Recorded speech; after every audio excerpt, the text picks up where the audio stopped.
President Obama says the Bible supports his sweeping directive to allow transgender public school students to use the bathroom of their choice.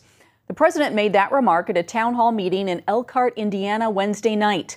On the PBS NewsHour, Mr. Obama said people with religious beliefs may disagree with his decision, but he believes he's following Jesus' command to treat others the way he'd want to be treated.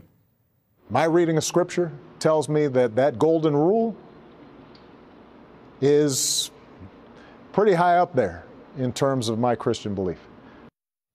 The president said he wants to ensure that all children are treated with kindness. For the first time in history, an openly transgender staff member will serve in the White House. Rafi Friedman Gerspan has been appointed as an outreach and recruitment director for presidential personnel in the Office of Personnel. She not only brings the perspective of a transgender individual, but also a woman and a person of color. The executive director for the National Center for Transgender Equality issued a statement saying in part that, quote, President Obama has long said he wants his administration to look like the American people, adding, quote, that the first transgender appointee is a transgender woman of color is itself significant. Also saying, quote, her experience and knowledge of how to accomplish policy change, as well as her core commitment to racial and economic justice, has made NCTE's work better, end quote. Brian Reach, the president and executive director for Nova Pride, believes it's important to have a voice in the White House who knows firsthand what the challenges are as a transgender person. I think that she will have the perspective from many different levels to really make smart recommendations or really have good insight on how policy will affect all Americans. And in another milestone for the gay, lesbian, bisexual and transgender movement, President Obama has named Amanda Simpson to be a senior technical advisor to the Commerce Department. Simpson is said to be one of the first transgender political appointees to the federal government. She is a member of the National Center for Transgender Equality's Board of Directors. Sometimes reality is already so insane you just can't make up anything crazier. Try this one on for size. Barack Obama has just appointed a man named Satan to head up the Faith-Based Council. Well, actually, it was a man posing as a woman by the name of Satin, spelled S-A-T-I-N, not S-A-T-A-N, but close enough. He, or Barbara Satin, is going to head up Obama's Advisory Council on Faith-Based and Neighborhood Partnerships. Talk about making an outright mockery of morality. What could be worse? Will his next appointment be a bearded goat to carry the nuclear football around the golf course? If so, will it be a he-goat who once was a she-goat, who used to be attracted to chickens but now identifies as a snake?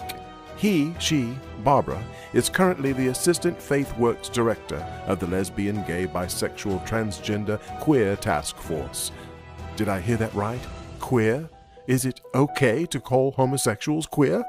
Apparently so. As I understand it, queer is the term of choice in the gay community, but you dare call a queer man a homo, which is short for the generic dictionary term homosexual or homo sapiens, or it may be a hate crime.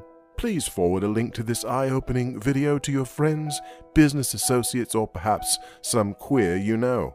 Somehow that sounds a bit queer, but I guess it's supposed to.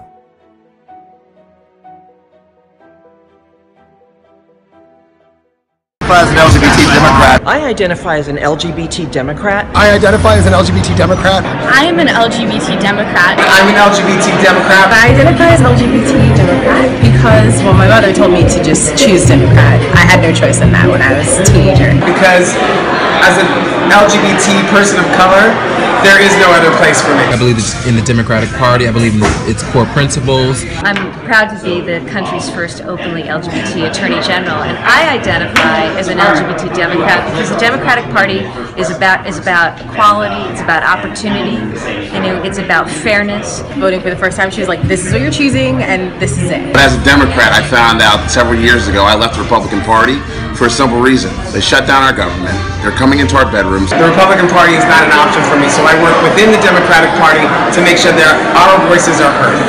And I suggest you do the same. The Democratic Party supports members of the LGBT community.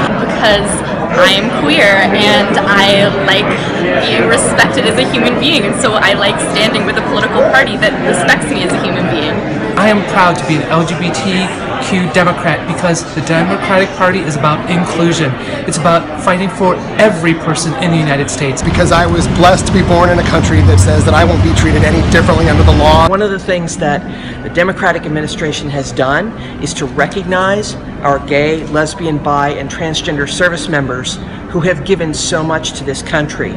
Calls for inclusion, that calls for centering those that are marginalized so that there can be a brighter future for the most impacted by oppression. Because I've seen the Republican platform and they want to take my marriage away, so there's no way you can be Republican and really be part of the LGBT community. Or you're just kind of like, what's going on?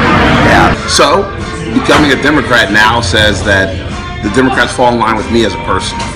LGBT is my heart. That's who I am. I will